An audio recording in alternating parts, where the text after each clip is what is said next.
to introduce myself. Stoner Story Witch.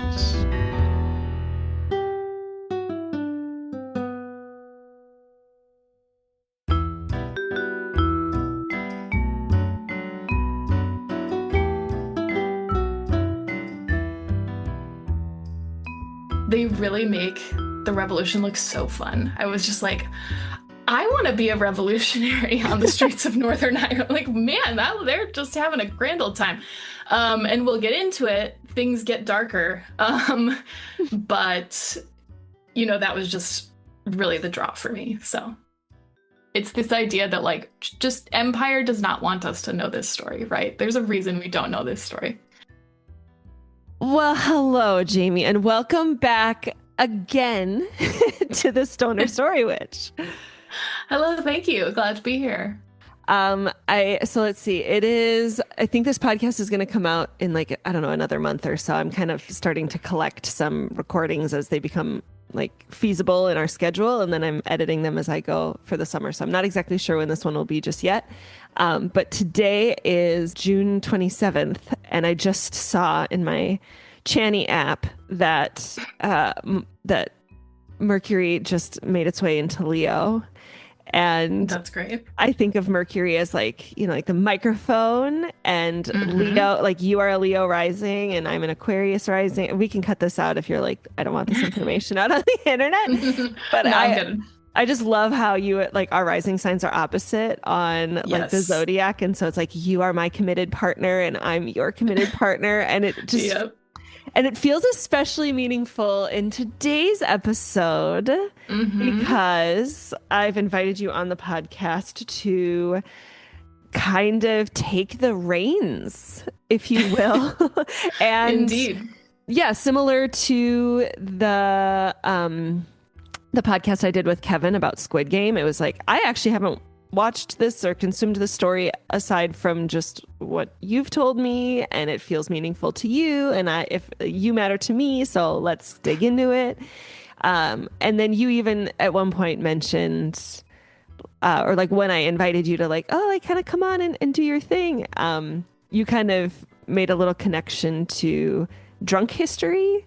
Yes. Do you want to? Yes. Yeah, well, I guess I always enjoyed a good drunk history video. To be clear, I'm not drunk today, but I just love the idea of it's sort of like a storytelling version of history, and it's like, we're not going to get into the details. This is barely Wikipedia level details, but we're having fun and we're, offering information and having a good time while we do it. So yeah. Yeah. And it's we're not drunk, but it's the entry point for the fun is the story, right? So it's I was kind of trying to think there's a little bit of a precedent for this type of episode where it's okay, I'm not the story expert. I don't know anything about the story aside from just actually really nothing. I think you told me something several weeks ago and it's all in and out by now. Yes. and you specifically asked me not to Wikipedia because I did. Yes. Was that the cat? Oh, yes. She's making a racket. She's very unhappy. She can't sit on my lap right now. I know. Okay. That's going to be bad for editing, but great for my soul. Yeah. And so for me, today's episode is about how stories can be kind of an entry point into history that really matters. Sometimes history, yes, and I think that's the connection with the drunk history. It's hey, let's actually learn about a thing that we might actually not give a shit. What college kids? I mean, because I think of drunk history, I think of college.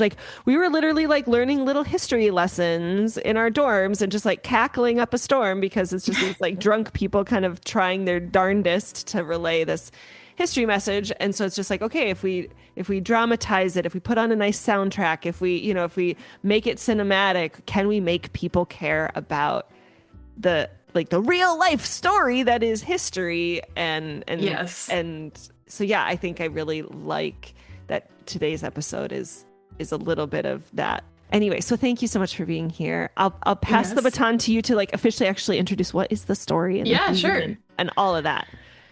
Yeah, so today we are going to be talking about Northern Ireland and specifically the time period of the Troubles, which is roughly 1969 to 1998, a period of conflict. And we are looking through the lens of the story Say Nothing, which is a nonfiction book.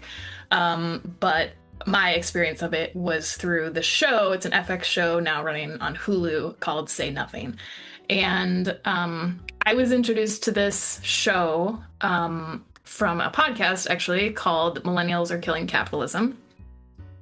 Great podcast. And they had an Irish language activist and sort of political activist on their show to introduce a newer book that they had released, which is called The Dark Selected Writings of Brendan Hughes. And so they were primarily talking about Brendan Hughes, who was an Irish Republican, sort of revolutionary, you might say. We're going to talk all about him today, as well as some other people.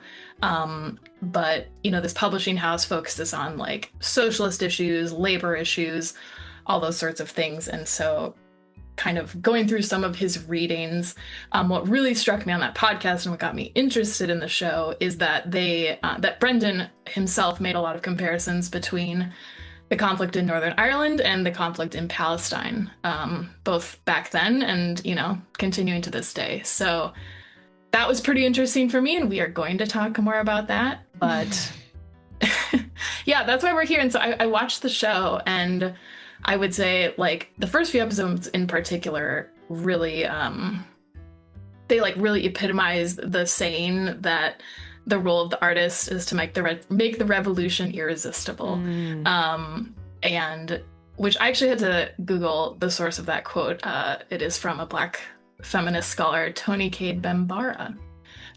So credit where credit is due there. And it was just like, they really make the revolution look so fun. I was just like, I want to be a revolutionary on the streets of Northern Ireland. Like, man, they're just having a grand old time. And we'll get into it. Things get darker. But, that was just really the draw for me. So. Yeah. Okay, wow. I forgot that it was actually a podcast. And we love normalizing that podcasts can get people into stories Yeah. that make the revolution irresistible. I love that. Okay. Yeah, and thank you for like dropping. I'll obviously include all these in the show notes too. Yeah. Right. Totally. I'm ready.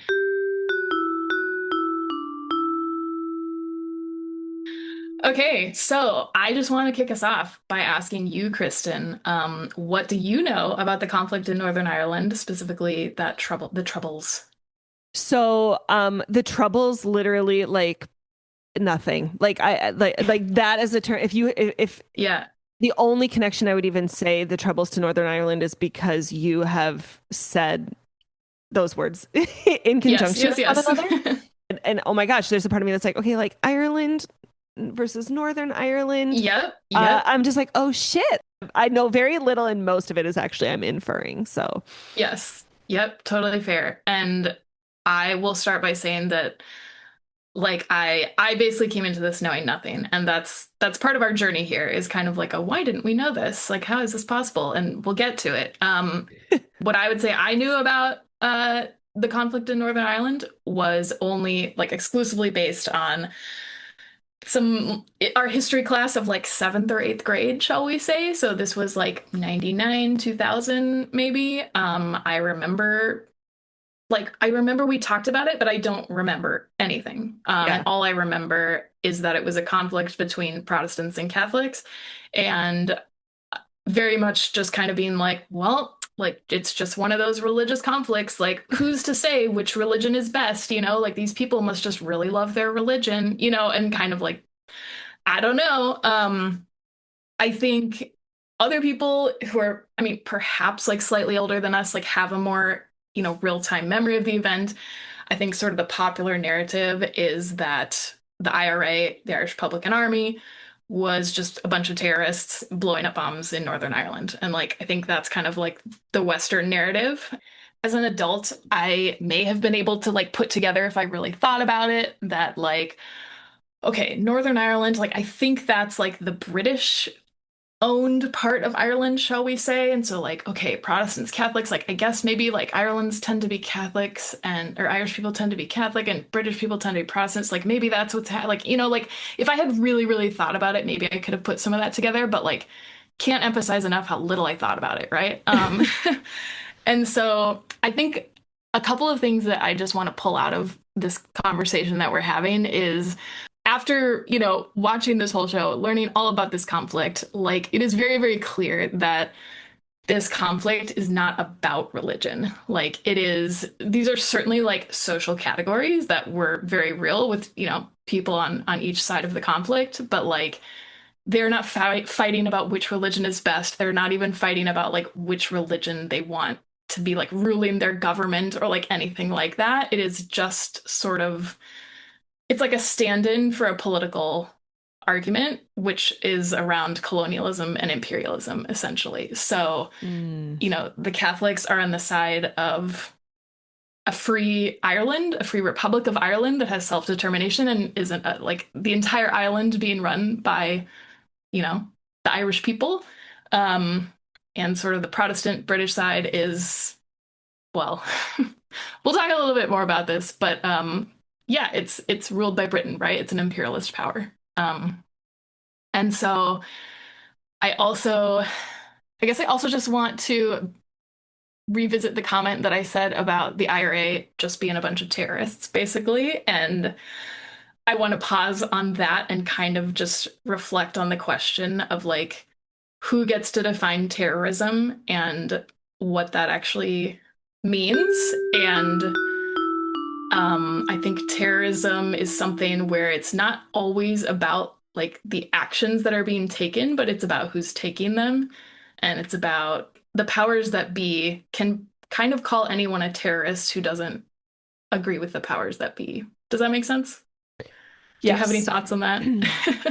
Like on super small scale, I noticed, you know, in just my domestic partnership with my husband, like the other day, he mentioned something. He's like, oh, you know, like we were just talking about a thing, and then, you know, and then you pivoted it to something else, and it just feels like it like totally hijacked my, you know, like my Mm. plan. And I just remember, remember being like, I don't like, I actually, can I not, can you reframe that? Can I not be a terrorist in this narrative, Yeah, please? yeah, yeah, You know, yeah. like in the patriarchy, like he's a man, like he could kind of just be like, oh, look at you coming in here Yeah, and it's hijacking. assumed that he's in power. Yes. Right. Yeah. When it's just like, well, actually what I was doing was like advocating for a thing I wanted, and you know, and like Mm. and he Yes. could have just responded with like an equal like, okay, your needs also matter, but like me advocating for my needs is not me hijacking your nervous system. It's me advocating Yeah. for my needs. And maybe like Yes. on like a large scale, I that's like love this what, connection. what Yes, this is terrorists do. perfect. It's like actually I'm just advocating for like, you know, food, clean water, Yep. sovereignty over the land and the government, and that our kids get an equal education, or like all the things. And then it's just like, oh, but it's like, no, they're actually just advocating for like the things they need in For this themselves. relationship. Yeah. Yeah. Yeah. So I think like terrorism or terrorist is definitely one of those terms that like when we hear it, you know, like our ears should perk up a little bit and like we should be Hmm. thinking about, you know, what where that's coming from and what that means. And I think similarly, anytime we hear about a quote unquote religious conflict that, you know, is quote unquote complicated and like we couldn't possibly understand, Hmm. um that's another time I think our spidey senses should go up a little bit. And it's just, you know, that this is one of the places where I think I really saw the comparison to Palestine because I think Hmm. we still talk about that conflict, you know, as a society, like as though it is a quote unquote religious conflict, when I think, you know, it is clearly, you know, very obviously for us a an imperialist, colonialist conflict at this point. Exactly. Exactly. Yep. You're not going to get pushback from me So on that. yeah. So do you have any comments or ideas about why you think that like you and I were not familiar with this story? Oh. Okay, so you said the years of the Troubles was 67 to 98. So it like clear. 69 through 98 Oh, so, ish. okay. Yeah. So, I mean, Roughly 30 years. yeah, I think it's like not old. Like I like in history class, I feel like the most recent anything got was like I don't even really remember talking about Vietnam, to be honest. Oh, But 100%. maybe Yeah. that was like a paragraph or something in our Yeah. history books. And we had what like when it ended, we were what in like seventh grade. And it's like what seventh graders are learning about that. We didn't have social media. I mean, and yeah, like I'll just be honest, like we're white and we grew up in the suburbs, and it was like I Yeah. think imperialism works really well when like quote unquote educated, quote unquote privileged white folks are convinced that this is too complicated. And Yeah. it's just better left to the politicians and the historians who can like really devote themselves to understanding the complexities of these issues. And we just really need to trust them that like Yes. we just cannot possibly understand. Just it's Yeah. so nuanced. It's Yes. so complicated. There's no way. Especially, I mean, oh my God, we were only seventh grade. Like we could not possibly have understood like something so simple as like colonialism bad. Yeah. It's real Yeah. high level stuff. Yeah. Um, no, yeah, you pretty much nailed it. Exactly. Like I think it's this idea that like just Empire does not want us to know this story, right? There's Right. a reason we don't know this story. Today I'm really just gonna go kind of chronologically through the story of Say Nothing and cover, the good bits. And so I'll just start here, and I want to start. We've touched on this a little bit, but just to like define our terms and make sure we know like who and what we're talking about. So again, if we're talking about a conflict between Protestants and Catholics, again, the Protestants are on the British side, shall we say. These are people who would still consider themselves like Irish people, right? They're not like British settlers, although descendants of settlers perhaps hundreds and hundreds of years ago. Um, and the Protestant people might also be called unionists or loyalists. Those are like the political terms that would get thrown around. And in the conflict, this side did have a local paramilitary group in terms of just like kind of just people that organized themselves to fight. But they also had the backing of the British Army, and eventually Britain sent soldiers over to Northern Ireland. And then on the Catholic side, the other term that we use there is Republican, which, to be very clear, is not at all related to our American Republicans. But they are called Republicans because they desire a free Republic of Ireland.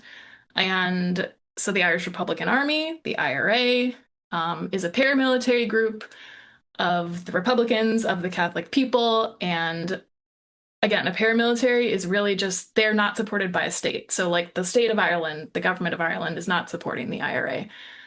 These are just people that, raise funds through various means, acquire weapons, all that sort of thing. And specifically, the Republican uh, Party is I think technically they're considered like democratic socialist-ish. But there is definitely a focus, especially at this time, especially historically, on anti-imperialism. So there's like other perhaps parties or groups like nationalist is something I found where it's like, oh, the nationalist people also want the Brits out of Ireland, but the Republicans, I think, tend to have this sort of like anti-colonial, anti-imperialist, sort of more like maybe generally progressive stance, you might say. I don't know. It's from our American like political terms are just very different, so it's kind of hard to translate all this, but I think that gives you a good idea. So for our purposes, I think the Republicans and the nationalists in this conflict are the same.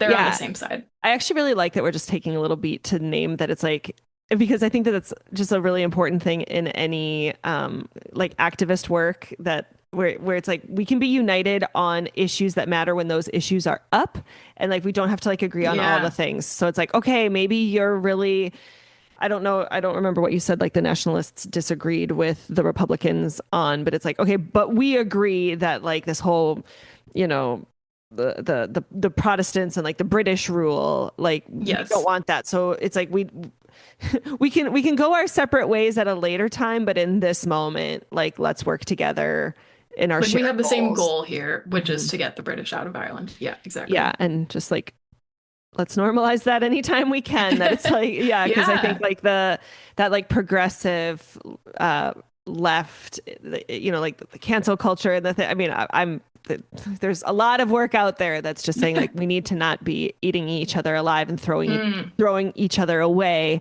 for mistakes we make or ignorances we have or whatever, because it's just like okay, like let's just find what the common ground here is. And I mean, I also just want to name that I'm sure that just the fact that we're like two like very ignorant white ladies from the US yeah. coming on and being like, we didn't know about I this. Like, know. I just want to be really kind to any listeners. I do have some listeners in Ireland. Like, this may be like, trigger warning at the beginning. Like, this could A be hundred really percent. upsetting. Yes. And like, and I don't know, like there is something meaningful to me that like we are coming on here and being like, yep, you who like I am ignorant and I'm actually like the shame around my ignorance is actually not mine. Like it is by Yeah. design, it is by empire, and I'm actually really pissed about it. Yeah, yeah, yeah. And I don't, and I'm choosing to not be ignorant anymore. And it's really hard because there's like so much history to learn and there's so much repetition of that history and it's like coming at us at full force like and it's just like what do we do at the predicaments in this moment, but like hey, if nothing else, like hey fellow you know white ladies who or anyone who is like oh my gosh I don't know about XYZ, it's like yeah, like it's just by design, and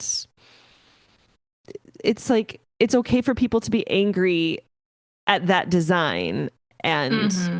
to like do the work of I'm speaking for myself here, like the years that I've spent in like the white fragility or white guilt or the shame or whatever around like oh my god, like how did I not know this, and it's like Hmm. because because it was intentional, because it was in the Yes. empire's best interest. And I think okay, sorry, this is just me. I have to make connections to the romantasy genre, and I know that this is Please, like yes. because this is also just like so this is every romantasy world in real life is, or I shouldn't say every, like I'm still very new to the genre but like the juicy ones anyway, to me are like there is this regime that we just like trust that they're the protector and they're honest, and there are these bad Hmm. guys, and there's like trademark the big lie moment that happens where it's just Yes. like oh my gosh, everything I thought I knew is actually opposite, or at Yeah. least just a sharp pivot from anything I could have possibly imagined. And and it's just like okay, like let us be resourced by all those fantasy protagonists who are like, oh my God, I was lied to. Let me latch Yes. on to that rebel, revolutionary, anarchist, like whatever it is, whatever the label is in that story. But it's just like, guys, crack in the wall, guys. There's like real life. There's like implications here, and I think I just love the subversiveness of the romantasy for being able to like place us in the story. And it's like if we can just be like, this is just fantasy that's real life. But then Yeah, it's just like, 100%. oh, This is our big lie moment. this is our big lie moment. And what would the protagonist do? Like, is the protagonist just going to be super bent out of shape and in shame and guilt for the rest of Hmm. the book? That's a really boring story. And I don't want to Perhaps waste not. Yeah. I don't want to waste my one wild and precious life living that way. So it's just going to be like, all right, guys, like, hey, we didn't know a thing, but now we can say we know. And what are we Yep. going to do about it? Yep. We know better, we do better. Yeah, thank you. Thank you. Okay, so I'm gonna give a really, really short, like half a paragraph short Irish history. So again, sorry, Irish people. Um, but just to place us in like how Northern Ireland came to be, right? Why is there a Northern Ireland and a regular Ireland?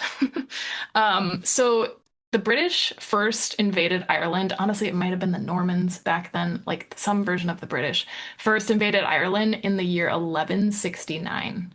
So I don't know if you can do that math, but that was over 800 years ago. So, and in fact, exactly 800 years from 1969, the start of the Troubles. So there were just various forms of colonization over all of that time.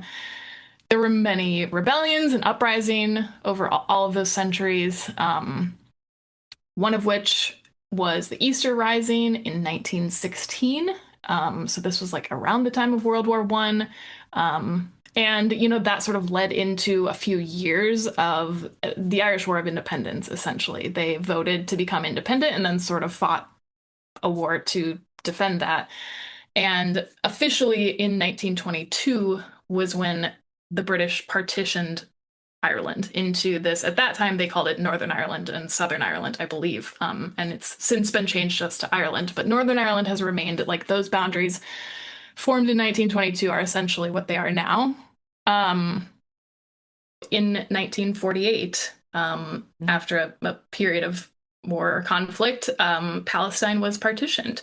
And interestingly, the not only like is that language the same, but the British actually used like the same, I don't like legislative text or legislative, sort of policy to partition these two regions. So I think that is just so interesting. Like we're truly drawing like a direct connection between these two regions. And like I almost feel like you could say Ireland is like the original two-state solution in that sense.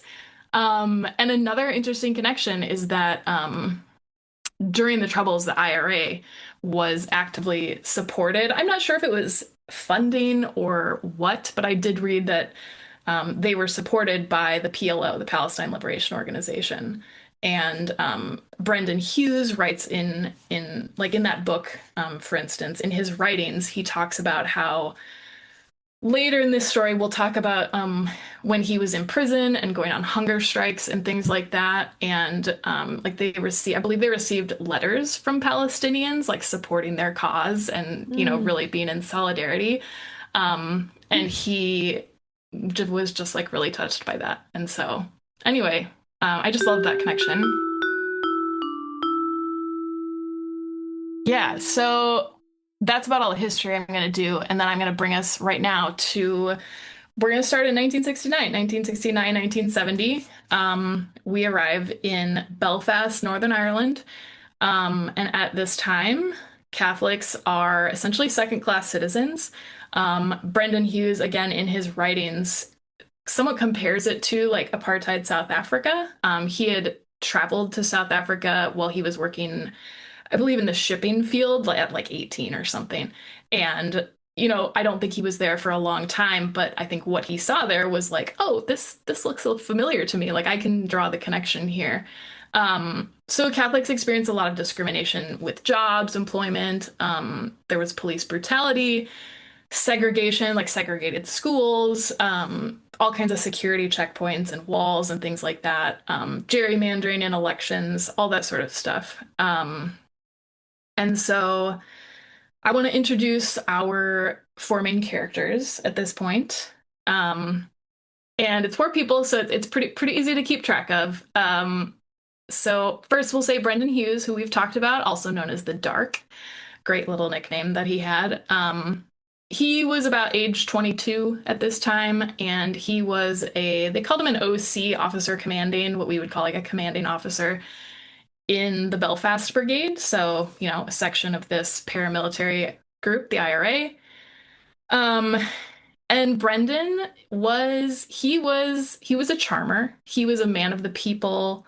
He was very beloved in the neighborhood. He was a bit of a flirt. He was a street fighter as well. Like he was the guy out on the street, doing bank robbings, setting off bombs. Like he was very passionate about this cause. And he was really, politically, he was really focused on improving conditions for everyday people. Like he was really very much about the class struggle and labor issues and things like that. He is the male main character. Yes, thank you. We Yeah. love a rebel, okay? Yeah. Like he's the Yeah. heartthrob here. Um, he was besties or like close friends with Jerry Adams, who was like basically, I don't know, the commander of the Belfast Brigade. So like they're friends, but Jerry is technically his boss, Brendan's boss. And Jerry is more of, he's like the more official leader, but he's a little bit more hands off. He is not out on the streets shooting at people. He is kind of strategizing. He hides out a lot more. Kind of less of a risk taker, very much respected, but not just not quite the like man of the people out in the streets that Brendan Hughes was. Um, and then so they've been working with the IRA for maybe a couple years at this point, and then we introduce two sisters, Dolores Price and Marion Price. Dolores is the older sister at around 20, I think, then. Marion was around 16, so quite young. And these two sisters lived in this Belfast, West Belfast neighborhood. They were from a very like diehard Republican family. So both of their parents had fought with the IRA. Well, I should say were associated with the IRA because at that time women weren't technically allowed like to fight, quote unquote, in the IRA, but there were women's groups that like supported them and all of that. So their dad had spent like 8 years in prison. They talk about growing up, they didn't get nursery tales from their parents. They got stories of dad like blowing up the Brits or something. Wow. Um, their mom, she spent, I think, maybe like a couple weeks in prison. They also lived with their mom's sister, Aunt Bridie, and they lived with her because she was permanently disabled. She had fought with the IRA, and she lost her sight and both of her hands in like a bomb accident. And so she was, disabled by this cause, and they cared for her. So Dolores she's a redhead. She is pretty outspoken. She has kind of a flair for the dramatic. We'll say she's sensitive, but like a pretty tough exterior. She's a painter. Um, and Marion Price, the younger sister, she's kind of the epitome of the phrase like it's always the quiet ones. Like she was a badass. She was like really hard, loyal to the cause, like perhaps to a fault, which like we'll get to it.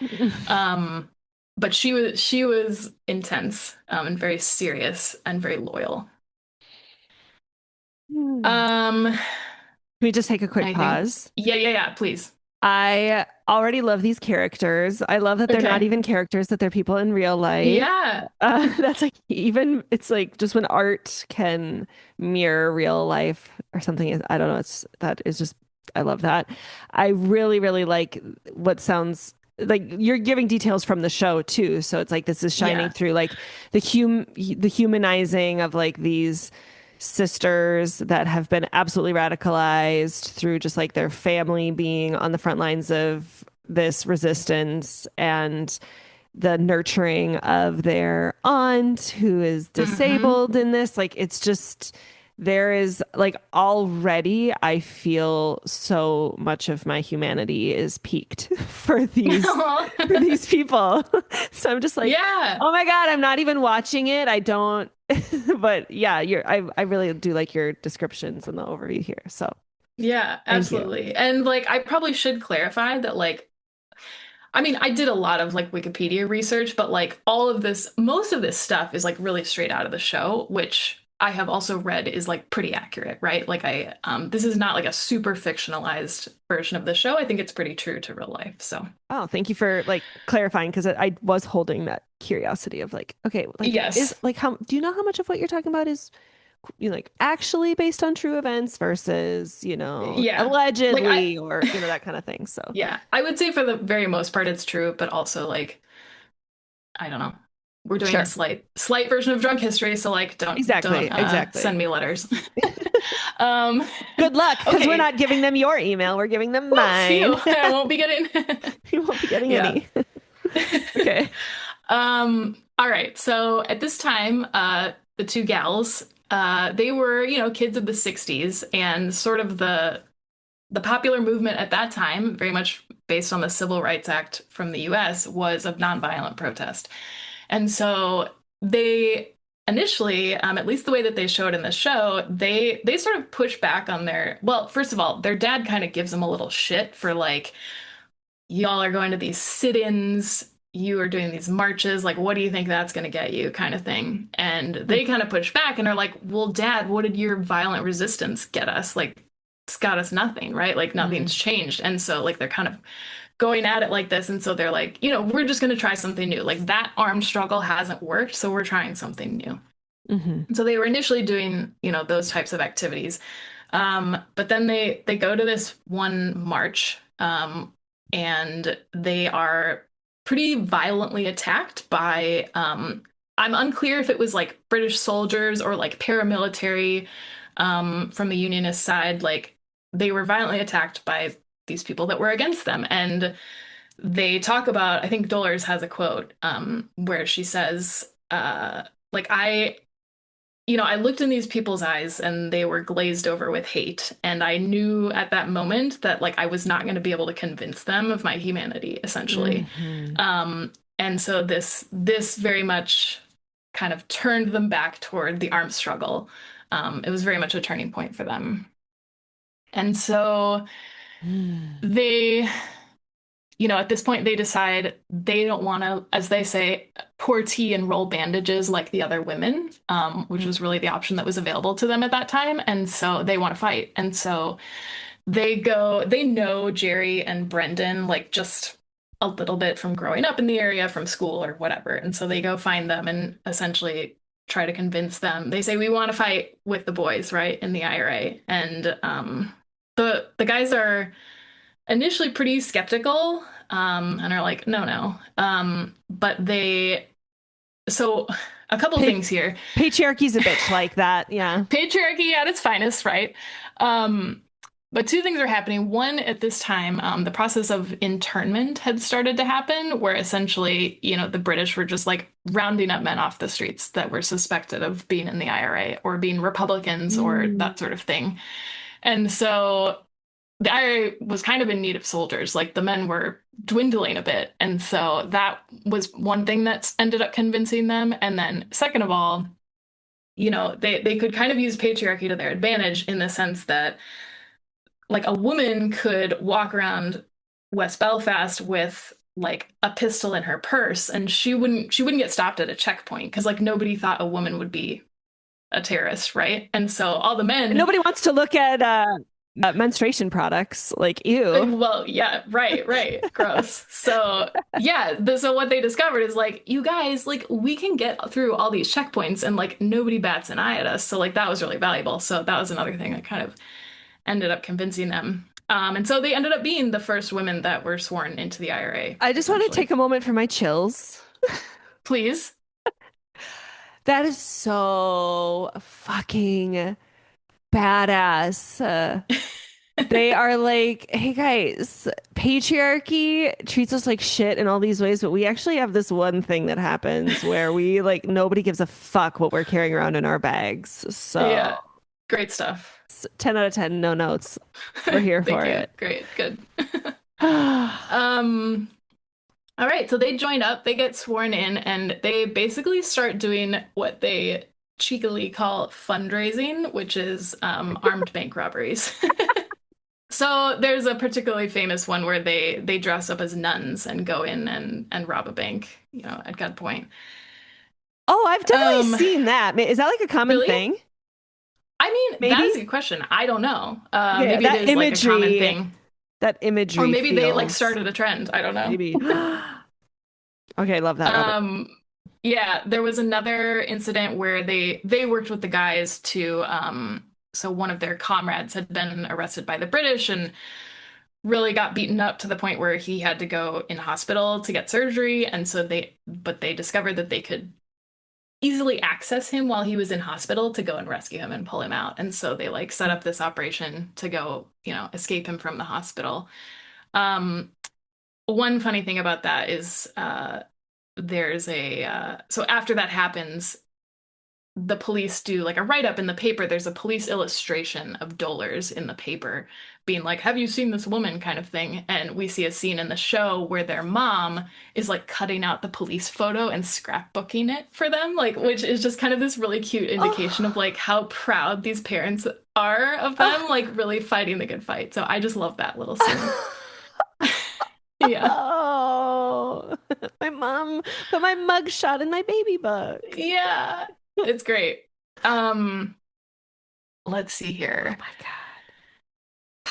Oh, and that scene, the scene with them escaping this guy from a hospital is also kind of important because there's a moment there, as they're about to run out where there's either like guards or police in the hospital that are like shooting at them, to get them to stop, and they have to shoot back. And there's this moment where Dolores is about to shoot at them, but she hesitates, and you can just see it's this kind of like, oh shit, like can I actually do this? Like, am Mm. I gonna shoot a cop kind of thing? She hesitates, and in that moment, Marion, who we know is hard as a motherfucker, steps in front of her and just like starts shooting at the guards. And so, kind of this another hint we get of sort of like the differences in their personalities, and Mm. I don't know in that moment like if they killed those people or not. Doesn't show in the show, but just kind of it's showing like their different tendencies, shall we say. And Dolores actually ends up having a conversation with Brendan about that moment. She's talking to him and she's kind of like, can I do this? Like, I feel weak. I feel bad. Like, like I hesitated, right? And Mm. and he basically tells her, I trust the ones who hesitate. Which is also just Mm. really shows Brendan's humanity. Like, we're really just kind of emphasizing this, like his empathy, his man of the people. He tells her how he had previously hesitated, when he was first starting out. And so Wow. that's like, yeah, a pretty powerful moment, I think. And on the other hand, like he is also there saying, like, in war, death happens. Like there's collateral damage. So like he's not a softie either, like he's Hmm. kind of like, this is what happens in armed struggle. So there's just so much there. Yeah, but like to hesitate is to mean that there is like I use the word a lot, but a grapple, or there is Yeah, like there there's is humanity there there. yeah, that there's humanity there. And I mean, it's like obviously I'm assuming these people did kill people, and For yes, sure. all like we don't want anyone to die. Yes. And as a society, we really do center the lives of people that are being funded by the empire, whether that's Yes. police, whether that's the military. And it's like, yet, like, I cannot emphasize enough that, like, I don't want any person to die, but like the Yes. roles that they play, like, need to go away, And it's like, Yeah. if we didn't have capitalism, then we wouldn't need people who like need to work in these. And so Yeah. it's just, there definitely is complexity that I can hear the show is kind of like, and we don't see whether Yes. they actually killed anybody. And it's like, okay, Yeah. fair, because yes, we really do want to center the experience of what these people are going through. And like, let's just name that, Yeah. like, the newspapers were already reporting on, like, we can do the research to be like, okay, what was, yeah, the collateral damage, and Yeah. that, like, yeah, to trust the ones who Yeah. hesitate, And that I like it think, isn't easy. yeah. Yeah. Yeah, absolutely. So, at this point, Brendan and Jerry they're very much kind of on the run in West Belfast, or just in the sense that like they never sleep in the same house twice. Like they are basically the most wanted men in Ireland, as they say. Um, they you see a lot of scenes in this show. This is like one of the times where it's like, oh, that looks fun, and maybe fun isn't even the right word, but like meaningful, where West Belfast is like, it's like a lot of row houses with like alleys in between, and we see that the IRA essentially like stashes weapons in all these people's houses in the neighborhood. I mean, like with their consent. And so, like Brenton will be on the run from a police officer or whatever, and he'll like burst through the back door of somebody's house and like grab a gun out of their fireplace and then like burst through the front door and like go to the next alley and like and the people are just like, oh hey, you know. Mm. Now like while this is dramatized, I think what like kind of what it just shows us is that there was a lot of kind of community solidarity for this cause and that you know everyone was sort of contributing in their own way and it just you know they I think they felt they were for the people, you know, they were fighting for their Hmm. people. So Hmm. um and so this was all happening in like 1970 to 1972. A stat that we hear in the show is that in 1970, the IRA set off 100 bombs. And in 1972, which was the most violent year, they set off 1,000. So the Mm. conflict is really escalating. And at this point, the British bring in a guy named Frank Kitson. And he is sort of like he's a British Army guy, counterinsurgency guy who he had worked in various other like colonial conflicts, you might say. He had worked in Kenya to sort of suppress an uprising that had happened there. I think maybe it was in the 50s or something like that. And previous to his arrival, the Brits, as they say, were kind of shite in the show. Like they just were not really like solving any of they didn't they weren't able to identify Brendan and Jerry. Like they knew their names, but they didn't know what they looked like. They didn't have any informants. They just like weren't getting a hold of the conflict, right? And so they bring in Frank Kitson and he essentially they start rounding people up off the streets and interrogating them. And you know, they're pretty violent interrogations because as we learned, the IRA had a really strong code of silence. What they say is like the Brits could do anything to us, but we wouldn't talk. Silence was our power. And so some of these people get really badly beat up because they just won't talk. And what Frank Kitson realizes is that, or like what he knows already, I think, is that he says, like, you have to offer them something they want or like something that's valuable to them. And so what he kind of starts doing is he'll round people up and he'll say, hey, listen, I'll give you. So like they rounded up this guy named Seamus, for instance, we see in the show. They offer Seamus a full-time job and an apartment in London, like for his wife, for his family. And it's either that or they're going to send him to prison for 20 years. And so it's like, yeah, even Brendan says later that like he kind of can't blame people for like taking that deal. Like he gets it. Yeah. Um, Oof. and so this is what happens with Seamus is that they sort of make Seamus become an informant on the IRA. And so Brendan finds this out and you know, it's something where like they go to one of their weapon stashes and all the weapons are gone. So they know somebody has, you know, told somebody or whatever. And Brendan knows that like by Jerry's rules, Jerry's strict, Jerry is strategic. By Jerry's rules, like Seamus, he's gonna kill Seamus. Like Seamus, like they don't accept they call them touts, like informants or like Mm. betrayals or whatever. Like they don't accept touts in the IRA. And so he knows he's got a death sentence basically, but he says to Seamus, okay, how about like actually you can live if you essentially become like a triple agent and like now you go back to the British and you inform on them and you come back to us and tell us secrets or kind of thing. And so they agree to this, and Seamus and this other guy as well, they provide some like helpful information to the IRA. They have some little victories and that sort of thing. Um, but eventually Jerry comes in and is like, this like I'm sorry we can't have this like their betrayal can't go without punishment and so before Brendan like can even stop him like he has sent them off to be killed essentially Mm. and they have this um like really sad conversation. I mean, they're angry at the time, but Jerry tells Brendan, the moment you put your men before the cause, you endanger everything. And Brendan replies, the men are the fucking cause. Hmm. And so again, we're like really seeing that humanity in Brendan. And what he says in the end is like, I believed in Jerry, I believed in everything, and so I went along with it. But I would have done a lot of things differently. Ooh. Yikes. Um, yeah. Let's see here. So this brings us to at this point, as the guys are discovering that there are perhaps many informants in the IRA, like it's becoming a problem.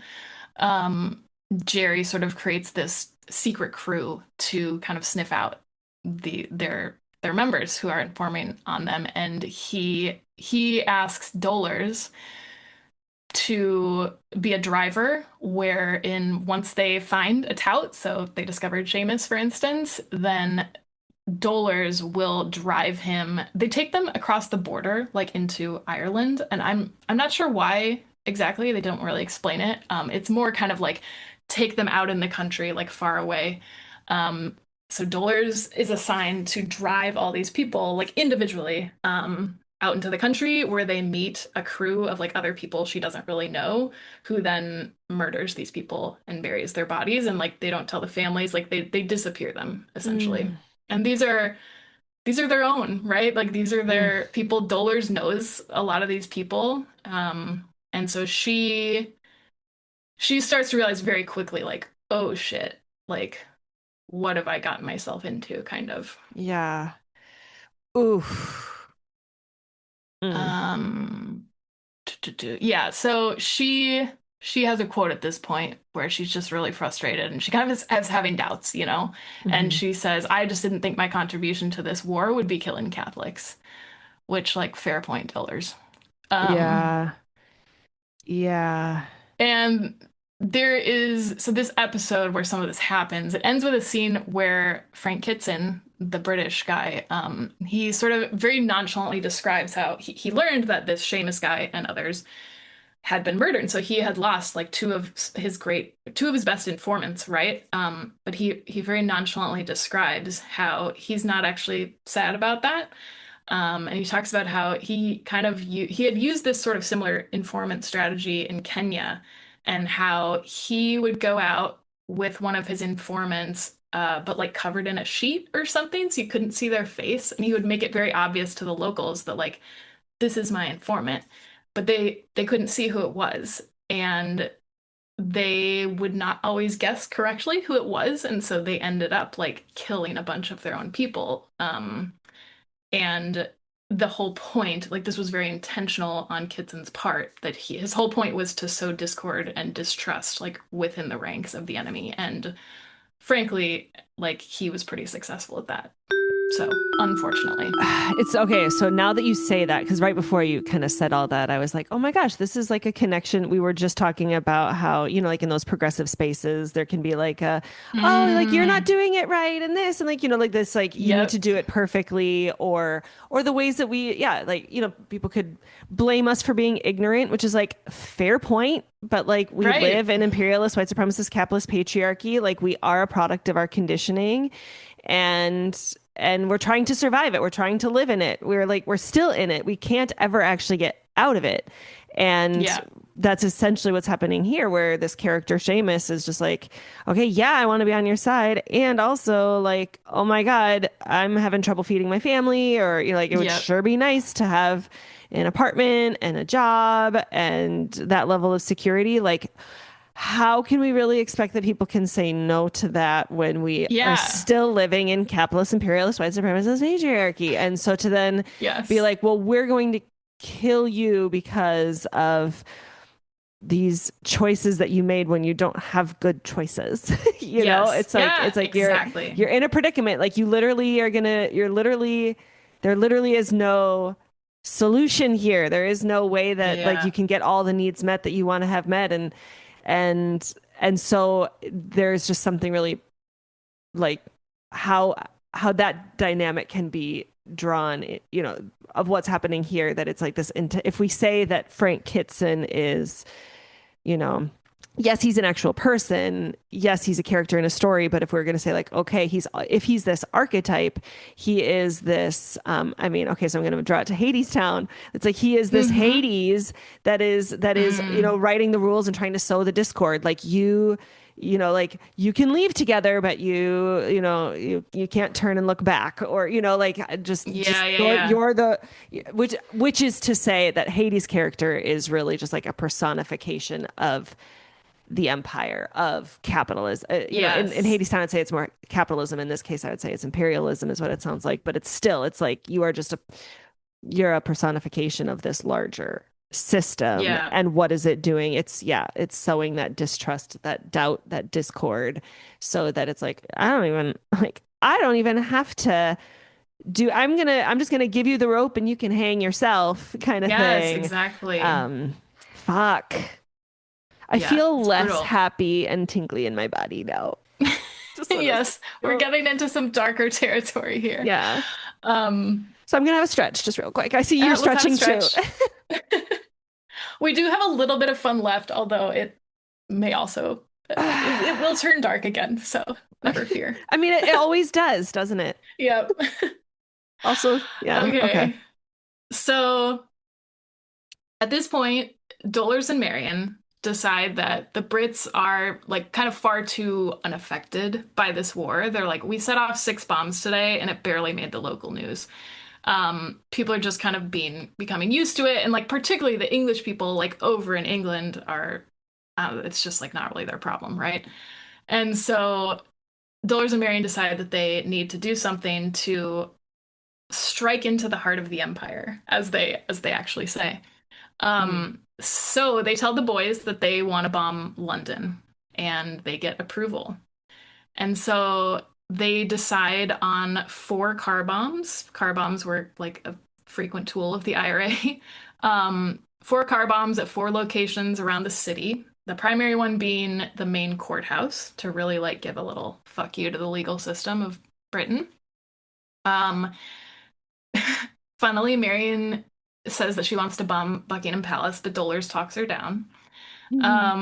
The higher ups are kind of skeptical that Dolores can like pull this off, that she can be in charge of this, and she gives this great speech. And she says, "I would die for a united Ireland. I would die if I thought it meant the Brits would hesitate going to the grocers or sending their wee kids off to school in the morning. My whole family has suffered, and I just want that fear to live in their hearts too." Ooh. So that just feels like, I like literally yeah. have like tingle in my. I know, chills. Just like, can they just fucking hesitate? Yeah. Can they be the Uh, scared ones for a chance? Like that's really relatable. it's giving Luigi vibes a little bit Yes, of the yes. alleged killer, alleged assassin of the 100%. where it's just like, can we just like have billionaires be a little bit more hesitant in some of the decisions? Like, can we just have them think, wait, what if I'm actually at risk with some of the decisions I'm making here? Yeah. Yeah. It's giving Guy Fawkes. It's Yeah, right. All these revolutionaries, and actually I was going to get to this later, but I do want to be extra clear that the IRA is very explicit that they do not intend to harm civilians. Now, that is Mhm. not to say that it never happened, because it absolutely did. We'll talk a little bit about that, but like they're not looking to go to London and like bomb a bunch of civilians. So I do want to be clear on that. Right. Um, Yeah. And actually, okay, can we just take another beat here to just, since we're kind of pausing from the story, because I've talked more and I'm talking more now. Remind me of like, as much as you possibly can, like we have the IRA and the Brits, and they're kind of at this war. There's a lot of bombs going on, but like, what yep. is it that each side is actually fighting for? And like, how will they know they've won? Like, what, like, That is a great question, okay. Kristyn. So, I mean, they are fighting over the basic question we touched on, which the IRA. Okay, so in fact, like around this time, uh, there ends up being a ceasefire for like a day or two because the Brits say, "Okay, we'll negotiate with you." And so the IRA and the Brits come together at a table, and like pretty much immediately, the IRA stands up and says, "We are here to demand all removal of British troops from Northern Ireland." Hmm. And I think not even like just the troops, but like we want to control Ireland. Like we want the Brits out of Ireland as a governing power, right? So it is like And land back. We want our land back. yeah, Indigenous at base, this is sovereignty. this Like, is land back. Yeah, like okay. this is a Northern Ireland is a very old, but like is a settler colonial state, right? Since 1169, I have it in my Right, notes. exactly. So it is not recent in the way that perhaps other conflicts or areas of the world are, but like this is a settler colonial state. Hmm. And so the IRA wants the Brits out of Ireland, and the Brits want to stay in Ireland. Does that answer Obviously, your question? I knew what the Brits were up to. I didn't really like Yeah, the Brits will right. actually, funny enough, they're actually never gonna be satisfied. No, They're right. they will never know they've won because there's Yes. always more. It's the Yeah, well, and that's the pertinent yeah. question that I don't really have an answer for is like how will these people know they've won? And yeah, I guess it's a political question at that point, like when they decide to give up land, but I mean, yeah, presumably the IRA would know when like there are no more Brits. Like yeah, right. that they have left, that they have peacefully returned to their homes, or maybe even there is, like you said, like this two-state, like, okay, like whatever, you can still do whatever, but we're under our law, like we'll be the ones Yes. in like, Determining that kind governing of, yeah. and not and like and we definitely do not need your military. Bye bye now. Yes, yes. Hmm. Um, okay, so we're preparing for this bombing of London. So they steal four cars in Ireland, because that's what they do, and they rig them up with explosives, like in the trunk. And Dolores is put in charge of a crew of people, including Marion, who is going to drive them across on the ferry to England into central London, essentially. And she gives this little speech to her crew where she says, the IRA is not known for perfection. That ends here because every Ooh. detail needs to be perfect for this one. And I will just sidebar on that, going back to kind of what I alluded to earlier, just that the IRA was not perfect. They could be messy. These were, like we said, these are like elder teenagers running around setting off bombs, right? Maybe early 20 somethings. They certainly did not intend to kill civilians and like did things to avoid that, but also like they would sometimes like accidentally blow up a Catholic business instead of a Protestant business. Like Hmm. civilians very much died. People died. And so, like they're the first to acknowledge that here. But Hmm. anyway, Hmm. so I just wanted to state that. But and these, these cars, these explosives that they would put into them were extremely dangerous, extremely volatile. These are not like high level Hmm. explosives. So they're literally told like when you're going over, like don't go over a pothole wrong, like don't turn on the radio. Like it's some scary shit. Ooh. Um, this was actually like kind of how Aunt Bridie, had her accident. Like it was not during a bombing. It was like, oh, just like dealing with bombs and it went off or that kind of Hmm. thing. Ooh. Um, Yeah.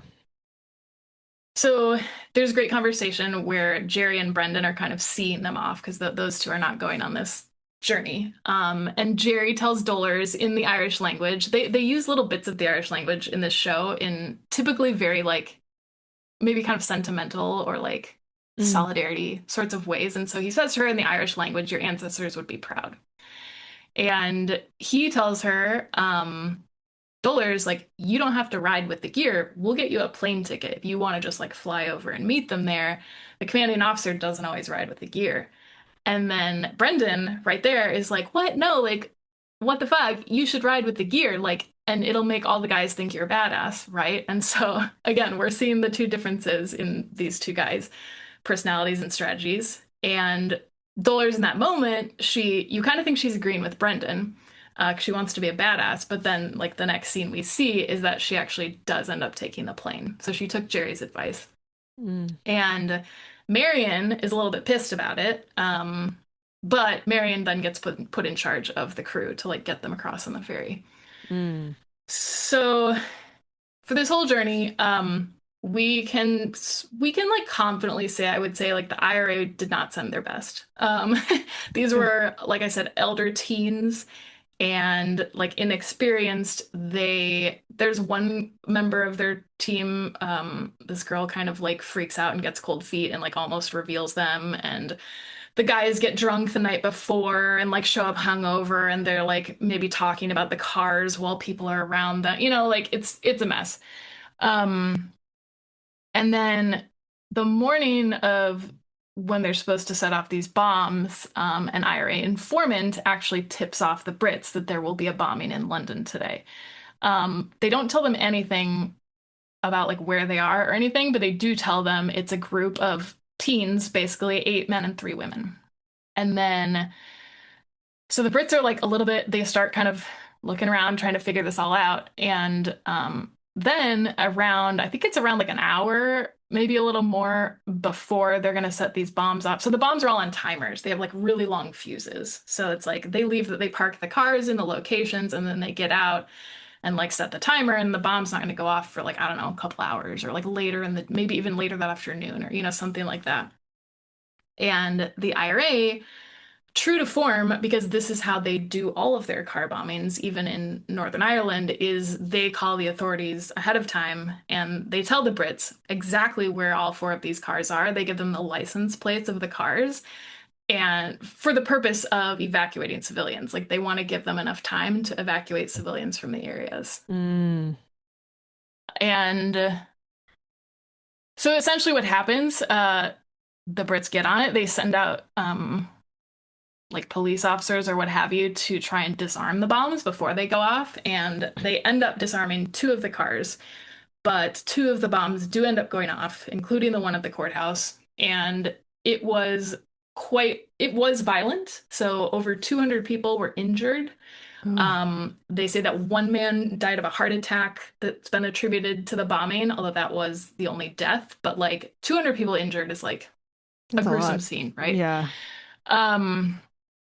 And one interesting thing that Dolores has said, which, she's a recalcitrant, I don't know, criminal, and I say that in the fondest way possible. But she has this quote where she says, "In Belfast, we gave people 15-minute warnings because they know what's up, basically. And in London, we gave them an hour because they're noobs to this, lifestyle. And so if people ignored the warnings and stood around gawking, they were stupid." And so like she's essentially blaming all those deaths on the Brits still. I'm not going to comment on that. But I mean, it comes around to the it's fear. A theory, right? Yeah. And it's like when you have that fear in your heart, but you're just like, oh, but I live in the heart of the empire. Like totally. You don't think it could happen to you. I'm safe. It won't happen to me. Yeah. Yeah. Yeah. So at this point, because the Brits now have a lot of information about this bombing and they were told it was this group of teens, etc. And they realize because of these long fuses, they're like, oh, these people could escape the country like before the bombs even go off, which turns out was the plan. So all the teens have headed back to the airport to fly back to Belfast, and the Brits actually lock down like all ports of exit going to Ireland. So they start searching like at the ferry terminal, at the airports, and the teens, again, were like maybe not the brightest, although I don't know that like really anything would have saved them at this point, but they were kind of they were like walking around the airport all in this big group together, and of course could see they were going to Ireland, so they got picked up and arrested and taken into custody. All of them. All of them. Even the sisters. There was, yep, the sisters got arrested, and there was the other girl in their group, I believe, the one that I said like kind of freaked out and like didn't want to do it anymore. She ended up sort of testifying against all these people, and I think she got immunity for that. But I think pretty much everyone else there, and certainly the girls, which is what we're going to talk about, went to prison. So we fast forward just a little bit to, the girls are getting arrested, and in this scene, they're about to go into the courthouse. And they have, it's probably like a public defender or something like that is, going to walk in with them, and they're encouraged by him to plead guilty. But they basically say, we don't recognize this court. We're not pleading guilty. And so he tells them, there is sympathy here if you earn it. Do not engage with reporters. Leave your politics outside, right? It's either that or you get 20 years in prison. So it's kind of this like choice again. But we see them walk into the courthouse. There's like reporters yelling, everything. People are calling them evil little maniacs, which I think is like a fantastic little nickname. And a reporter asks them if they regret their actions. And Doler says, does your country regret the children shot dead on Bloody Sunday? Does your government regret 800 years of colonialist terror? And then so he asks her, do you agree with the aims and principles of the IRA? And she says, yes, I must say that I do. And so, I must say that I do. so, yeah, long story short, these two young women were sentenced to life in prison at ages, I think they were roughly 19 and 23. Jesus. Yeah. So they were certainly made an example of. Um, they were put into a men's prison in England, and once there, they insist that they are not convicted terrorists, as everyone calls them, but they are political prisoners or prisoners of war. Mm. And this was a common tactic with the IRA, which we'll talk about a little bit more as well. But essentially, they immediately demand to be moved to a women's prison in Ireland. And I mean, they're basically scoffed at. Um, they're not roomed together in prison, but they do get to spend time together in prison. And they basically immediately go on hunger strike, which is another a well-known IRA tradition, with the demand that they get transferred to a women's prison in Ireland. And so they totally just say, like, we are willing to die of starvation for this cause. Mom Yeah. comes to visit them, and she's very proud. And she's, of course, very sad, but she doesn't try to convince them otherwise. They tell her that they're just taking water, and she says, well, then you drink lots of water for me, okay? Okay, can I just take a moment here? Yeah, please. I'm not even watching this. uh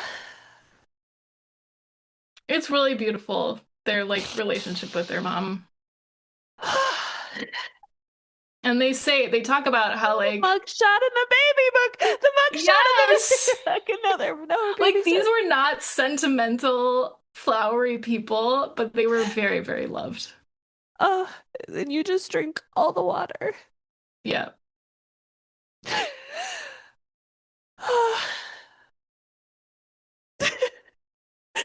I know, it's like so beautiful, isn't it? Oh my God.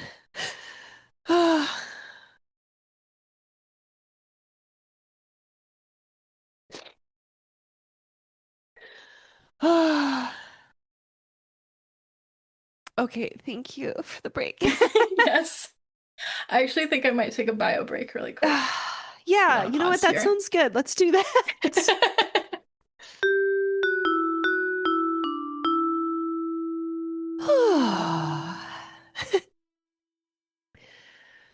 Okay. I'm ready. So they're a hunger strike. Yes. So at this point, they make it roughly 18 days-ish on hunger strike when the prison decides to start force feeding them through a tube, which, to be clear, is very unwanted and traumatic for them. Can't imagine. As far as I can, yeah, right. As far as I can tell, this is not a typical response to hunger strikes in England, but I kind of get the impression that like the authorities just didn't really know what to do with the fact that they're women doing this, and it just felt really like unseemly to like allow women to die in prison, or to like allow them to kill themselves or whatever. And Dolores and Marion recognize this. They're like, they don't force feed the men, like they let the men die for the cause. Like this is unfair. Oh, yeah. Patriarchy strikes again. Yeah, strikes again. So, you know, they literally like tie them down to a chair, do this, you know, put the tube down their throat once a day. It's awful. Dolores kind of like wavers in her commitment a bit at this point, and Marion tells her, like, Dolores, you can stop. This is totally different than what we signed up for. Like, this is not hunger strike. Everyone will understand. But like, Marion, I do want to keep going. And so they essentially decide that like they're in this together. Like they will not, you know, leave each other behind. They hear their mom on the radio saying like the force feeding has to stop. This is traumatizing my girls. Basically, she says, I respect my daughter's wish to die. And people were like horrified by this version of a mother's love. Oh my God. I can see you tearing up again. I know we need to pause here.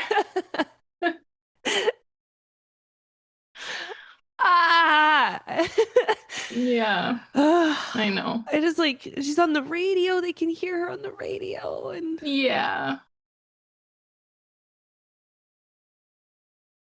So they You can keep going. okay. They slowly start getting some public support at this time. There's like a nurses union that is like supporting them or something. At one point, like Marion nearly drowns from this, like the food goes in her lungs, like it's Oh God. awful. They get 188 days in, and Dolers at this point starts putting up a fight because, before this, they were kind of like, well, they were just kind of taking it and they're like, well, if you relax, it's like less painful, like all of this stuff. And Dolers is just kind of like, fuck this. And she starts screaming and thrashing around and like basically making the staff's lives horrific, like while this procedure is happening. And essentially it works. And the staff resigns in protest and they Oh, refuse to continue the force feeding. Yeah. yay. So like, yeah, yay dollars. So now they're back on like regular hunger strike, which is Oh a much God. more swift decline. And they essentially reach, close to their deathbed in like 2 to 3 weeks. People are kind of becoming afraid that the IRA might violently retaliate if these girls die. Rightfully They so. end up making it, yep, as they should. They make it to 208 days, and the government finally gives in. And they are transferred to a prison in Northern Ireland. Oh, Yeah. So it's like yeah. all that, not to be like released from prison, Just to but like just to fucking go to go back a home. prison in Ireland. Yeah, exactly. So long story short, they end up being released. They spend more time in prison in Ireland, but even with this life sentence, they end up being released after like I think it's like roughly 8 years in prison, and they each get out at slightly different times. Roughly 8 years prison sentence served, and they're released on humanitarian grounds because they have both developed anorexia nervosa. Even though they're not on hunger strike anymore. Dolores has a great and like tragic quote where she says, the funny thing about a hunger strike is you have to tell yourself over and over again that food is bad, and then it is. That actually So makes she, so much I know, sense. Because right? it's You're just like, like, oh, go totally. figure you would have a weird relationship with food after Yeah, 208 days. yeah, And yeah. oh, fuck. So we do know, I think it's probably both of them, but we know Dolores for sure struggled with disordered eating the rest of her life. So I want to check in really briefly with Brendan and Jerry's experience in prison because they both did go to prison as well. They were arrested later that year for just totally different things. That was 1973. Ultimately, Jerry didn't serve much time. Like he was kind of in and out for a couple of years. They essentially like couldn't really pin anything on him because he Right. was always the secret one, There was just not really evidence. He was pretty savvy. He denied everything. Brendan, on the other hand, served, I think, around 13 years in prison, maybe like, almost twice as long as the gals did. Um, Unlike the women, when the guys initially went into prison, they had a status more like a political prisoner. And so they got to like hang out with all their IRA buddies in prison. They didn't have to wear prison uniforms. Mm. They kind of like the IRA still had some sort of command structure, like even within prison. So like it wasn't like certainly it was still terrible and not luxurious by any means, Hmm. but it was a couple like 2 or 3 years later where the British like changed that status and they basically, became regular prisoners. They tried to force them to wear prison uniforms, which they then protested and rejected, and they like went around naked and they called it the blanket protests because they wore blankets instead of clothing. And like I won't even go into like the really there were some very, very just like horrific conditions, much of which was like retaliation of their protests. Like bad stuff Mm. was going on in this men's like internment prison essentially. They also started a hunger strike. Like I said, at this point Jerry is like long out of prison, but Brendan is still in prison with a bunch of other men. They went on hunger strike for 53 days, at which point Brendan was starting to lose his sight, which is apparently a thing that happens, like Yeah. end stage starvation. They could make it to 53 And days of no eating. okay, so like that was my thought as well. Okay, I thought it sorry. was like 3 weeks. No, no, no, it's a great question. Everything I've read, like, says these dates.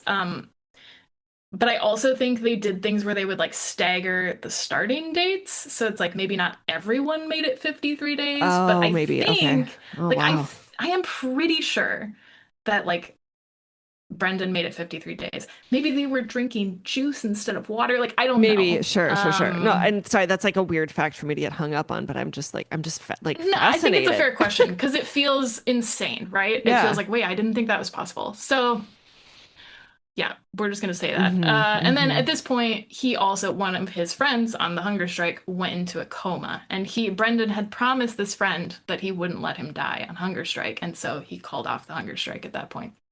Mm. There was some indication around that time that the Brits might like concede to some of their demands, but it turned out to be like kind of a fake out. They didn't really do anything. And so then some of the other prisoners decided to start another hunger strike. This was in like 1980, 81 is where we are right now. Brendan did not support the second hunger strike because by then he was like, just fuck this, like this is enough. But they ended up going 66 days and 10 men ended up dying of starvation in that one. Mm. There's just like really horrible shit's happening. A lot on the show, I talk about secure attachment and like how do we build Hmm. secure attachment? And one of the building blocks of secure attachment is ingestion behaviors, like eating and drinking.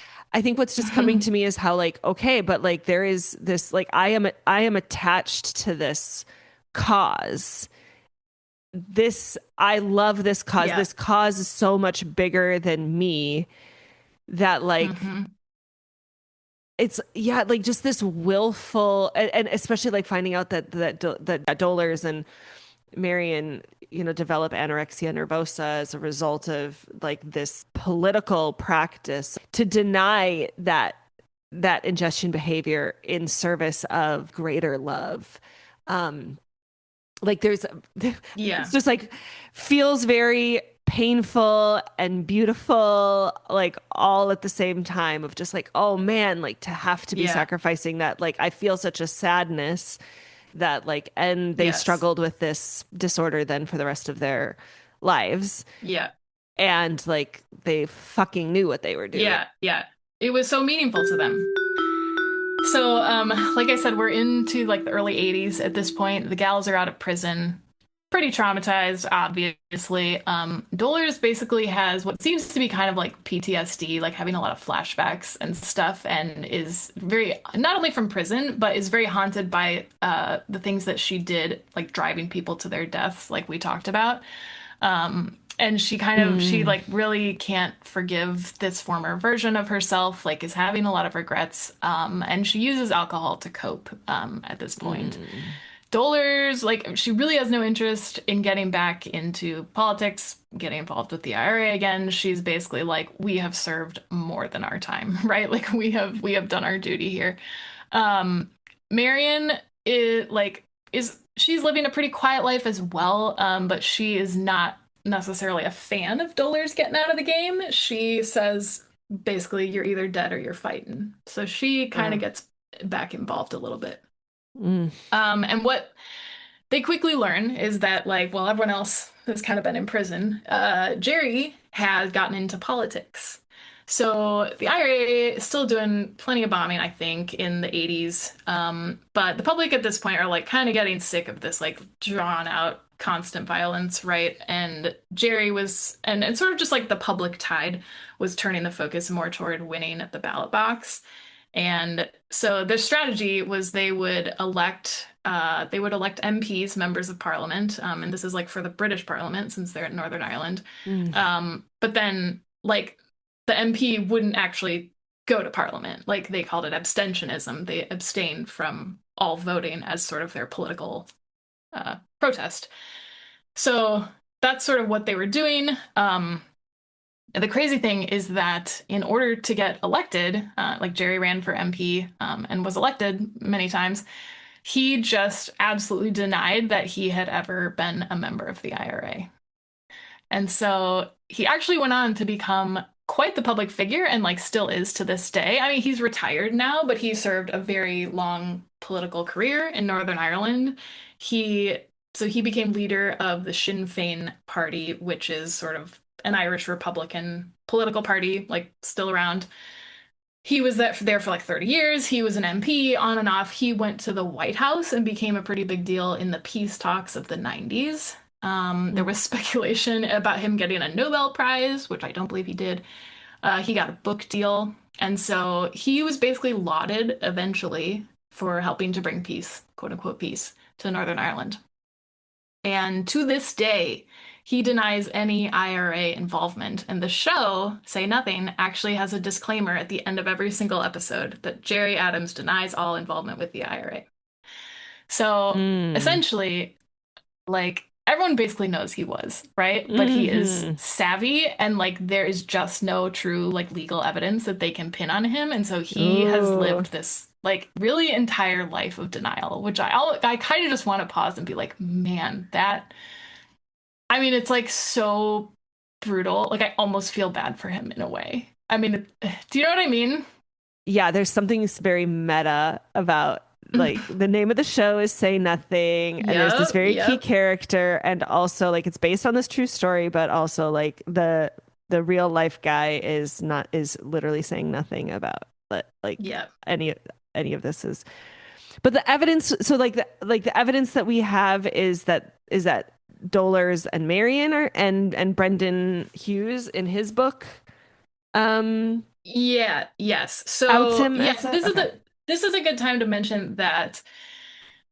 So the way the show is framed is sometimes in flashbacks because later in life, around the year like 2000 or like the early 2000s, we'll say, Dolores and Brendan both participated in an oral history project that was through Boston College. It was called the Belfast Project, where essentially they went to all these people who had been in the IRA and they said, you can tell us everything. Like, tell us the full story, tell us the truth, and we will not release these recordings until after you die.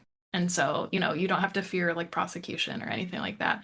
And so that's why, so spoiler alert, these two folks have since passed away, and we'll get there. But Okay. we do have a lot of testimony from this oral history. And the books Say Nothing, which I have not read, but the man who wrote it, I think he's like a journalist or something, and he did a lot of research on all of this. And like he has basically he's kind of like, I stand by all of this. Like there is um there's a lot of testimony to make it very obvious that like Gerry Adams was in the IRA and like very much a leader of the IRA, but like Right. I don't know, it was like the 70s. We don't have like digital records like we have now, or you know what I mean? Like, how can we really pin this on them? And If it's just like it's a he said, she said. and if Gerry is still alive, Yes, he is. can we be holding out hopes that upon his death there would be a release of tapes, or he was already in He politics? definitely did not. Okay. Yeah. He definitely did not participate. I can hold out the hope, but it's can not hope. based in reality. Okay, great. Yes, yeah, unfortunately. Okay, so Brendan gets out of prison in like the mid 80s. He and Dolores actually like do not reconnect until much later, kind of around this like early 2000s time. But sort of individually, they have very similar feelings about this whole Gerry's denial thing. So Dolores is basically driven like absolutely nuts by his denials. She is pissed. She can't let it go. She like kind of wants revenge almost. Like it makes her crazy.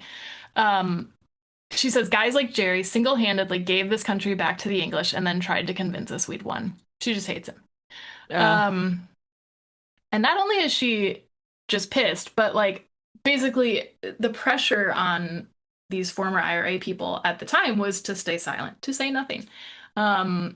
Basically like you don't talk about this stuff because A, it risks sending you back to prison, and B, because it will also like endanger these sort of fragile peace talks that are going on at the time that Gerry is sort of running. Marion basically tells Dolores like, you need to move on, get over it. And by the way, if you want to do something about it, like come back to the IRA with me. And Dolores is like, fuck no, we're too old for that. She doesn't agree with that. She just wants the truth to be out in the open is her thing. And she said the great quote of the show is, she says, when it comes to some of the things we did in those days, for some of us, it's easier to say nothing, to keep our memories locked away. You can call me a difficult woman, but I couldn't live with the silence. It's a good one. Mm. Brendan also felt incredibly betrayed by Jerry. He basically, he's taking a little bit more of a political tack, and he essentially considers him to have sold out to the imperialists. Hmm. And he says Jerry built his political career on on the backs of men like Brendan, that were imprisoned or died, these terrible deaths. And he's like, it's like 100 people launched a boat from the sand, and then Jerry just hopped on and like sailed off into the high seas of the luxury class, leaving all the people who launched the boat behind in the dirt and the muck. And Okay. this is what kind of comes out in Brendan's writings is like he is much more, like we said, like he is anti-capitalist, he's anti-colonialist, he's anti-imperialist. Like this whole time he thought he was fighting for what they Hmm. call the 32 county free republic, free socialist republic of Ireland. Like he was there to help the people with their everyday concerns, and he just feels like Jerry just like sold them all out And basically. wasn't it Jerry that wanted Seamus killed? Yes, correct. So, like, okay. Yeah. We can't forgive Seamus, but like it's okay. Okay. This is Yeah. really helpful to contextualize that like okay, clearly his comrades are pissed at him, so this is not a strategic thing and he's like infiltrating these things to like be a person in the room as a part of like this larger plan. Yes. Like he literally Right. like if we're hearing imagery of he is on this boat and sailing away, like Yeah. that is abandonment. Yes, yes. There's this great little exchange that they have where, like, because at the time of the Seamus incident, Jerry tells Brendan, like, Brendan, I think you're too soft, right? Because he doesn't want to kill his friends. And then later, when, Jerry's a politician and Brendan kind of confronts him, he's like, you told me that, but like, Jerry, I think you're the one that's too soft, because Jerry Hmm. is like kind of cozying up to power or what have you. Anyway, so we sort of culminate all of this at the signing of the Good Friday Agreement, the GFA, which was in 1998. So this kind of officially ends like the period of the Troubles, the conflict.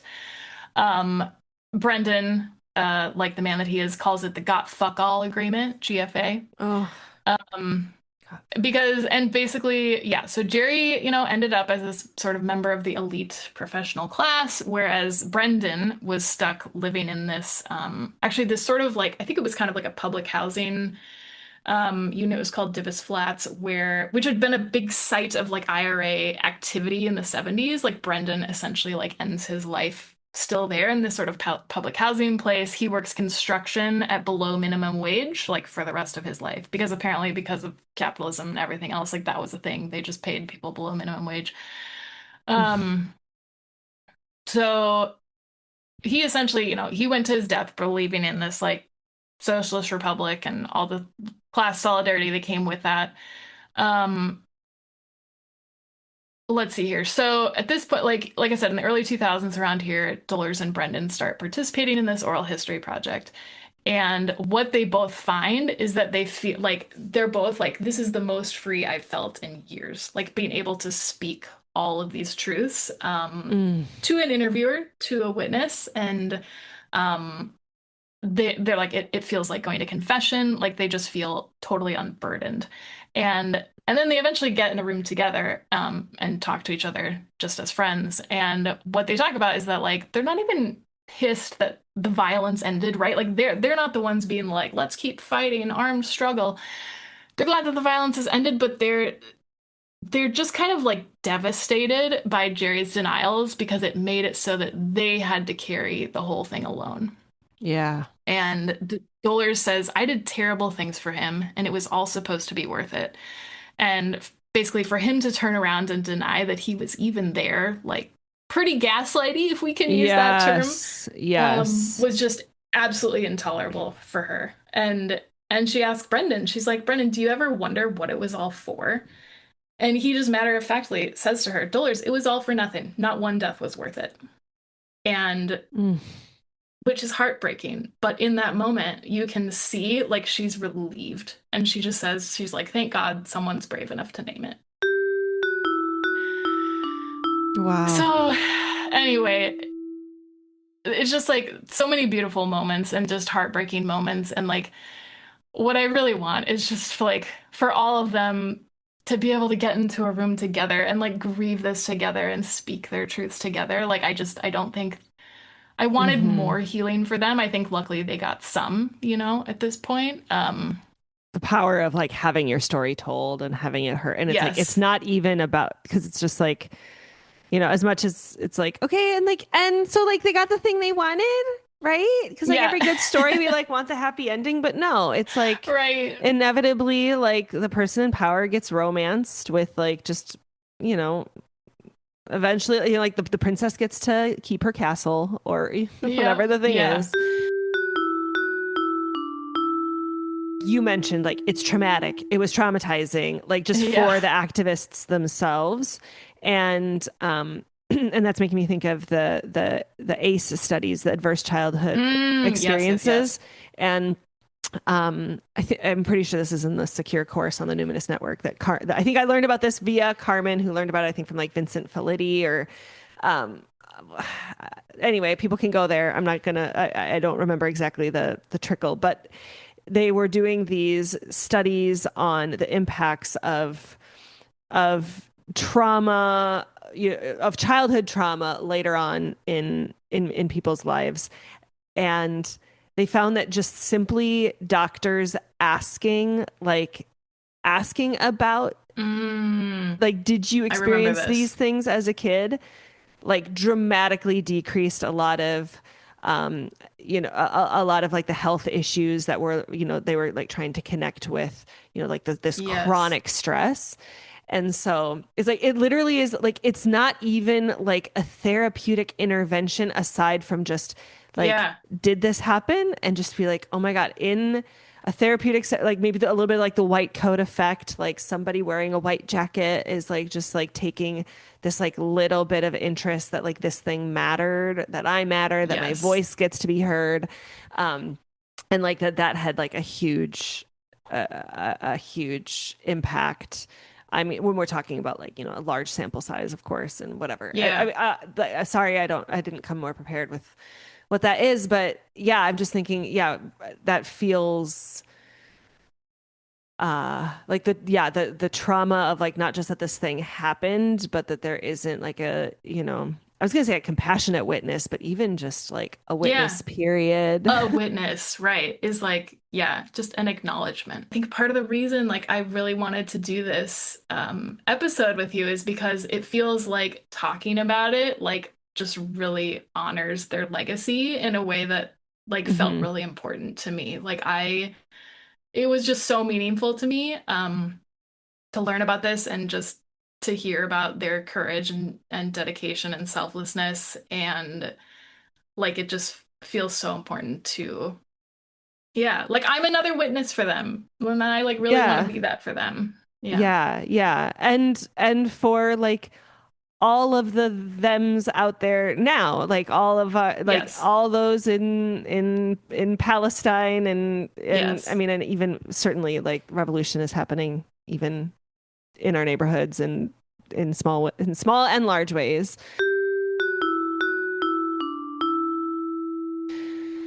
What that also kind of makes me think, okay, so I'm going to bring it to Hadestown because it's just like Please. it's my go-to, and it It's really what is. you I do. think the musical. I do believe that at its essence, like Hadestown is a musical about revolution, about creativity, about like holding that despair and hope. But I mean, whatever. There's so much more I can say, but the musical starts and ends with this song that's just it goes, it's an old song, it's an old tale, it's a sad song, and we're gonna sing Mhm. it again, like, and so it's just like, okay, this is Yes. this is a sad song, it's an old song, it's an old tale, we all know this song, and it's a sad one, but we're gonna keep singing it, we're gonna keep doing it. The despair of it was all for nothing, Yeah. not one of those deaths fucking mattered. Yeah. And also, like, in the moment, like, it did really fucking It matter. did. Like, It really mattered. they, Yeah. like, they, I'll bring up like Timothy Snyder on tier. Like, they stood out. They defended their institutions. Mm. They were doing what they could with what they had and it wasn't fucking perfect. what I like about Hadestown is it brings us into this despair. And Hmm. if you listen to the soundtrack, like, I mean, spoiler alert, Orpheus does not succeed, just like the fucking IRA does not Yeah, yeah. succeed. And, and there's like a 2 minutes in a Broadway musical. 2 minutes is a fucking long time where it's just this like Mm. super slow, like, it's a sad song. It's a Mm. sad tale. Like it's just this crooning. And I'm just like, oh my gosh, this musical is giving the audience a fucking somatic completion of the loss, of the despair, of like, oh my God, but like we thought Orpheus, like, even though we fucking know that Orpheus is gonna fail. Like it's fucking Greek myth. Like we're all coming in knowing how the story ends, but there's Yeah. still this like, and then, but then the song builds. It's like, we're going to keep singing as if it might turn out different this time. I learned that from a friend of Mm. mine. Okay.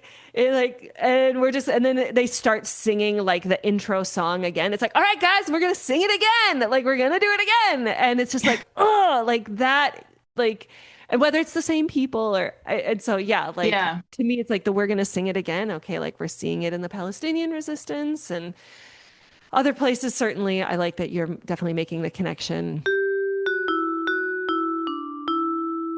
So, like, as you're watching this show, what was going on in your body? Like, I mean, I cried just listening to your, like, so it's like, okay, so Yes. I amplified that, like, there were moments I was feeling a fizzy excitement, like, fuck yeah, patriarchy. Hmm.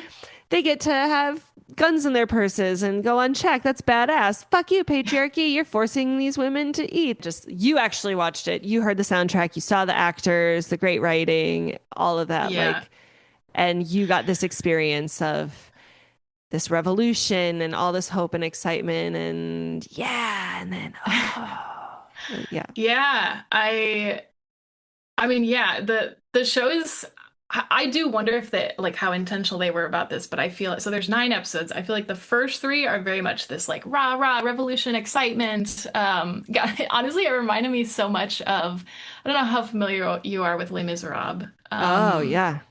For my theater nerds out there, but the like do you hear the people sing? It's like the call to the barricades. It's like Mm. when the beating of your heart matches the beating of the drum. Like it's just it's very like enlivening and exciting. Like, if I'm thinking about my body, it's like, yeah, it's like tingly, it's warm, it's like maybe a little jittery. And then the middle portion is a bit kind of like we're coming back to consequences. Like we're going to prison. We're doing like a really serious, well, yeah, a really serious bombing that then turns into prison. And oh, there's like one episode where it's just pretty much the entire thing is kind of like the force feeding in prison episode, and it's just, um, I mean, I don't even know how to describe it. It's brutal, and Hmm. like there's a freeze response and like a tension.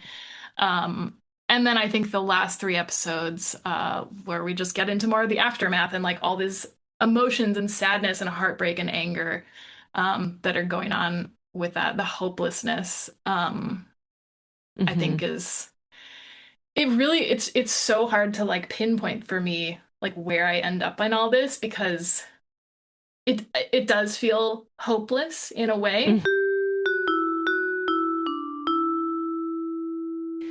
How the fuck did they end this? Was there any sense of how can I be just a little bit more radical, a little bit more emboldened, I guess, by like the Yeah. example of these four, maybe not so much Yeah. Jerry in the end. And I am like annoyed with myself at the moment because I don't actually remember I really want to remember kind of like what was that last scene even or like yeah, what is the note that it left off on? And I don't remember at the moment. I'm putting you on the What I spot. No, no, fair enough. And maybe I'll so I guess the show does kind of end on some of these things that I haven't covered yet. So maybe I'll just go through and finish this really quick Okay. um and then I'll answer your question better. Um which is just all to say to tie up these loose ends of these characters, these people we've come to know.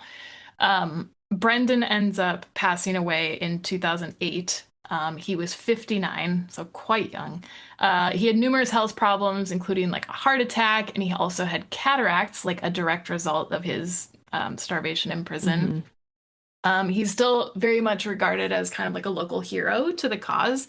There's a mural of him in West Belfast, and I remember there's an image of that in the show, and I'm actually wondering if like maybe that was part of the ending or something. Don't quote me on that.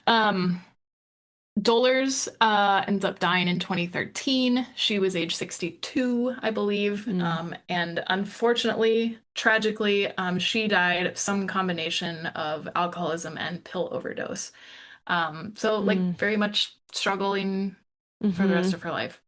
And frankly, I also a little annoyed because I don't know that she has quite the hero's legacy that Brendan Hughes has had. So like Mm. patriarchy strikes again. Like, she was a self-described difficult woman, shall we say? Mm. So, um, she did a lot of talking to the press, like in the last years of her life, which I love. But like, I don't know that there's a mural of Dolores Price. I could be wrong. But Mm. anyway, Marion is still alive. She's like in her early 70s. I mean, this is the crazy thing is all these people are like our parents' age. Like they are Yeah. very much still around, right? Yeah. She did stay kind of connected to some of the IRA had a lot of like offshoots and sects and that type of thing. And so Mm-hmm. she stayed connected to like some sect of the IRA and she actually was arrested and served a couple of years in prison as recently as 2011. So like Mm. long after the Good Friday Agreement, for supplying cell phones in connection with like a shooting of British soldiers at some barracks or something Mm. that the IRA did, and they ended up taking her out of prison in 2013 because they said at the time because of health condition, like they thought she could not get well in prison, Mm. basically. So she's still alive, but I don't know that she's like in good health. um, Mm-hmm. so I mean that is pretty much all I have, and I just want to wrap up by saying that like you know as we've discussed, this was like a 30-year war. To give just a few brief stats, they count around over 3,500 deaths over the course of this conflict, roughly half of which were civilians. Um, the IRA was deemed responsible for around 40% of those civilian deaths. And incredibly, over 100,000 people were injured. Mm. So, like, I know we think of injuries obviously much better than death, but like I don't know, some of the with bombings and stuff, I just feel like you never, Yeah. that could be permanent disablement. Like we don't really know. Right. Right. Right. Um, there's a whole other part of the show which we like have not discussed at all, just about like people the IRA disappeared and like, were later have determined to not have been informants and like just horrible things happen to innocent people, and we can really acknowledge that. Um, and so I think I just want to end on the note of like, we want to acknowledge that the truth that oppressed people have the right to resist oppression in any way they choose. And like Mm-hmm. that includes violence. In my opinion, like if that is what's available to them. And also like terrible things happen, in these Yeah. conflicts. And I think to, I guess, come around to try and answer your question, like, I mean, you're making me realize that like I don't really know that there was like an intentional point of like hope for the future, or I can't remember the word that you used. It was a good one. But I don't know, I guess like on a personal level, like I still feel hope of a sort. And I guess Mm-hmm. like what does that even mean? But and I guess I'm just like I'm not afraid of the sadness. I'm not afraid of like this ending in a I don't know, yeah, like a difficult or sad way. Like it still makes me feel um I don't know, I can't stop using the word hope, even though I don't think that's what I actually mean. But it just feels Yeah. very meaningful, I think, Yeah. is like Or where I like, would end. yeah, I think that that's just maybe like the better question rather than like, what was the last scene like? Is just like, okay, just even now, it's been a little while since you've a couple weeks or whatever since you watched the show, or maybe you were rewatching Yeah. in preparation for this. I don't know. But like, just as you like think back on that show, like even though it was a roller coaster as you were watching it, certainly the overall like essence that lives in your body as a result of like communing with this story in the way that you did is Yeah. No, I think for me it's very much a warmth. It is like I feel so much affection for these people, like the versions of them that I got to know. And yeah, it makes me feel the tiniest bit like I could not that I could be a part of their story, but like I think that aspect of witnessing, like it feels meaningful to be a witness to their story. I think like an idea that it also brings up for me, which is something you and I know have talked about before, is like this question of like whether having the outcome you desire is a prerequisite to engaging in the yes. fight. And Hmm. like I think that's just what it comes down to for me. It's like, okay, even if none of it mattered, even and what does it even mean to matter? But like it if Hmm. nothing that we wanted came of it, does that actually mean that it wasn't worth it? Like, and Right. I think I would answer that no, like I don't think that's what it means. I think it was still worth it. Do we actually need to have hope in order to proceed as if Yes. it's possible? The like clarity of purpose that those daughters and their mom had of like, this fucking matters. I dissent. I do not agree with this. I support my daughters in their right to die. Like just all the things that I had all the cries about. It's like, Yeah. do not tell me that that is not a meaningful life. Yeah. Do not Yeah, tell me, you know what I mean? 100%. And like, and so then if we just think like, why are we here? It's like, well, like to find some sort of meaning. And how many people live their life grasping or cure, like, what is the meaning of my life? Why am I here? Yes. What's my Yes. purpose? As These people did yeah. not lack for that. Yes. And like, I don't know. I like, and I do think that that matters. Like, I Yeah, guess. I do too. I do too. And that's not to discount the absolute, like, cause oh my God, I'm still such a privileged white lady. And so I definitely don't want to discredit that like very real conversation of, you know, this was all for nothing and the despair behind Yes. it. And, you know, the, yeah, the like rightfully so, like the shame and guilt of like, I was complicit in the disappearing of my own people. And again, like, Yeah. so, I mean, maybe if there's like, I love your takeaway. Like if there's like, you know, if this podcast were a prayer or a spell, that it's like that we as the like we will always make space for oppressed people to be able to stand up to their oppressors in the ways necessary to them. And also, the master's tools will never dismantle the master's house, right? And so this Yes. whole like, Yes. well, we don't like that they're killing us. So our response to this is like, in order for this movement to survive, we have to then, you know, disappear our own people is, you know, Hmm. like, and like, that is why, like, that's why the movement is like next to impossible because it is really hard looks like Yeah, we because kind of only have the master's tools. Like that's mostly what we've been given. yeah, because it's like it's all we've been conditioned with, you know, like leaving a little crack in the wall, if you will, for like a different way that it could happen where we're not unaliving each other, where we're not canceling Yes. each other, where we're not throwing each other away. Um, yeah.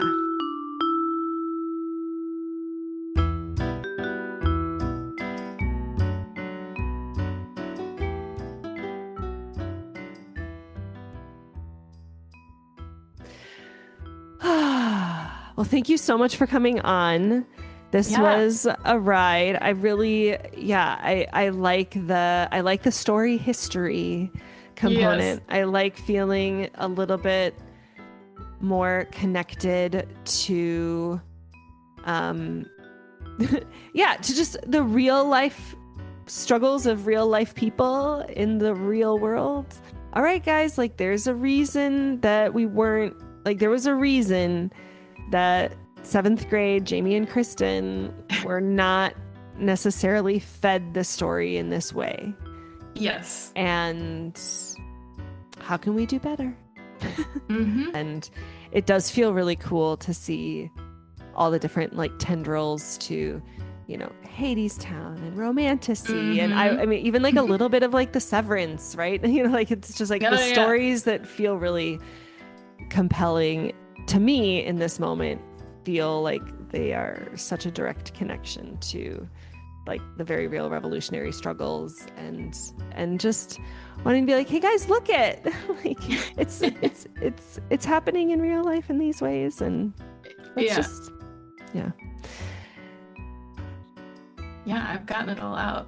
This has been great though. Yeah, it feels complete. It feels very complete. Okay, have a good stretch. Go for a walk, take care of yourself, and all right. Well, thank you so much, Jamie, for coming on. And we'll catch you again next time.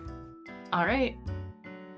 Thank you to John Williams and Anais Mitchell for the inspiration for the theme song of the Stoner Story Witch podcast, as well as Matt Shuby and Kevin Carlo for their creative juices for the cover art and the sound editing and production. And with that, I will leave you with my quote from Rev. Angel Kyoto Williams that says, "Love and justice are not two. Without inner change, there can be no outer change. And without collective change, no change matters." Take good care, everyone. Bye for now.